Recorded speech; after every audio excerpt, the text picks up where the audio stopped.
দুই ঈদে যাত্রী চাহিদার কথা বিবেচনা করে বাংলাদেশ রেলওয়ের বহরে যুক্ত করা হয় অতিরিক্ত কোচ। পুরাতন ও মেরামতযোগ্য কোচ মেরামত করে পূরণ করা হয় সেই চাহিদা। নীলফামারী সৈয়দপুর রেলে কারখানার বিভিন্ন শপে প্রস্তুত করা হয় কোচ মেরামতের প্রয়োজনীয় যন্ত্রাংশ। ঈদুল ফিতর সামনে রেখে এখন ব্যস্ত সময় পার করছেন এখানকার শ্রমিকরা। নির্ধারিত কর্মঘণ্টার বাইরেও চলছে কাজ। স্বাভাবিক সময় ২৫ কর্মদিবসে ৩২টি কোচ মেরামত করা হয়। তবে ৫ দিন ঈদ স্পেশাল ট্রেন চলাচল করায় প্রয়োজন হবে অতিরিক্ত কোচের। সেই চাহিদা সামনে রেখে এবার ৩৯ কর্মদিবসে ১০০টি কোচ মেরামতের লক্ষ্যমাত্রা নির্ধারণ করেছে রেলওয়ে কারখানা কর্তৃপক্ষ। তবে এরই মধ্যে শেষ হয়েছে ৫৮টি কোচের মেরামত।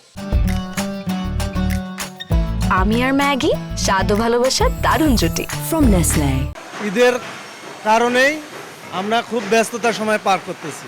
আমাদের লোকবল কম, যেখানে লাগবে ৫ জন সেখানে আমরা সেই ৫ জনের কাছে ২ জনে আমরা তুলতেছি। ছোটা গাড়ি আমাদের এইবার ঈদে আউটটান দেওয়ার কথা আছে, ইনশাল্লাহ আমরা সময়ের আগে এটা দিয়ে দিব। মূলত আজকে আমাদের যে পরিশ্রম, এই পরিশ্রম করার একটাই টার্গেট, সেটা হচ্ছে যে ঈদ থেকে মানুষ যেন বাইরে থেকে ঈদে যেন আসতে পারে বাড়িতে স্বাচ্ছন্দ্যবোধভাবে।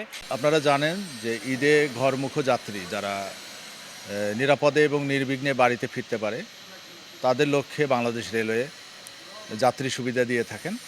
সৈয়দপুর কারখানাও এর ব্যতিক্রম নয়, আমরা তারই অংশীদার হিসাবে কাজ করছি। জনবল সংকট রয়েছে উল্লেখ করে সৈয়দপুর রেলওয়ে কারখানা কর্তৃপক্ষ জানায় যথাসময়ে বাকি কোচগুলোর মেরামত শেষ হবে, যুক্ত করা হবে সংশ্লিষ্ট বহরে।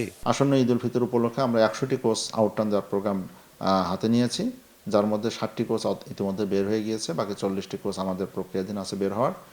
আশা করি যথাসময়ে আমরা এগুলো কোচ ট্রেন বহরে যোগ করতে পারবো। সৈয়দপুর রেলওয়ে কারখানায় কোচ মেরামতের জন্য ২৯টি শপ রয়েছে। শাকির হোসেন বাদল, সময় সংবাদ, নীলফামারী।